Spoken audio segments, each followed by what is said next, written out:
আবার একটা নতুন রেসিপি নিয়ে তোমাদের মাঝে চলে এলাম। দেখতে পাচ্ছ এখানে টমেটো আছে, তো এখানে তোমার তেল গরম হচ্ছে। তো দেখো আবার একটা ফুলকপি রেসিপি নিয়ে এসেছি। তো দেখো ফুলকপিটা আবার ভেজে নেবো, আমি দিলাম আগে ফুলকপিটাকে নিয়ে ভাজছে, দেখে তারপরে ফুলকপিটা নিয়ে নেবো।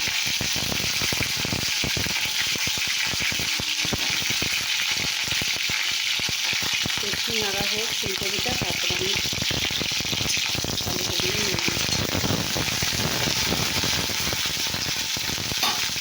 একটু ফুলকপিটা নাড়া হচ্ছে হোক। তো দেখো বন্ধুটা একটু এটা ভাজা ভাজা একটু হয়েছে, তো এবার আলু লঙ্কাটা একটু দিয়ে দিলাম, বুঝতে পারছো? এটা একটু কিন্তু ভাজা হবে। তো চলো বন্ধুরা দেখি নাড়াটা কী করলো।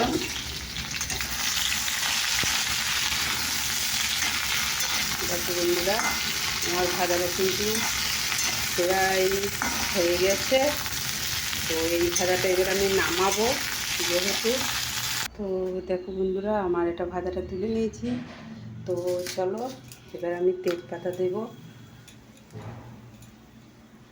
তো এবার তেজপাতা দিয়েছি, এবার আমি পাঁচফোড়ন দেবো।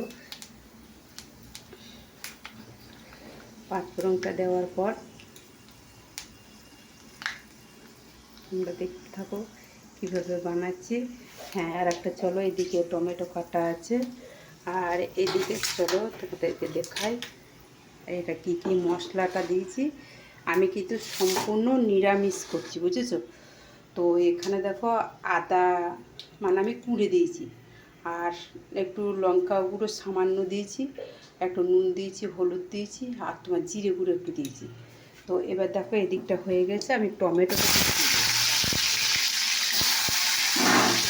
টমেটোটা কিন্তু আমি দিয়ে দেবো। দেখতে পাচ্ছি টমেটোটা কিন্তু আমি দিয়ে দিলাম। তো টমেটোটা দিয়ে দিলাম, সেই কারণে একটু এক ফোঁটা নুন দিয়েছিলাম।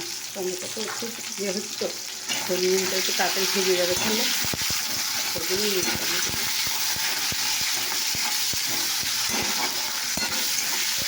তো দেখো একটু ভাজা ভাজা হয়ে গেছে, তো এবার আমি এই মশলাটা ঢেলে দেবো।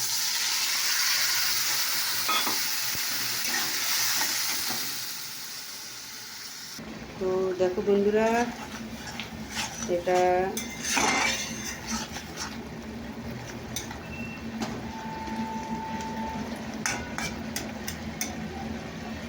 দেখো এটা এখন মশলা কষা হচ্ছে, দেখতেই পাচ্ছ। তো এবার আমি আনাজগুলোকে দেবো ঢেলে, দেখতে পাচ্ছ বন্ধুরা।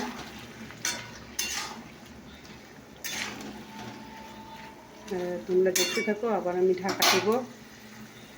তো দেখো বন্ধুরা আমার রান্নাটা কষা হয়ে গেছে। তো এবার আমি জল ঢেলে দেবো, বুঝেছো? এবার আমি জল ঢেলে দিলাম।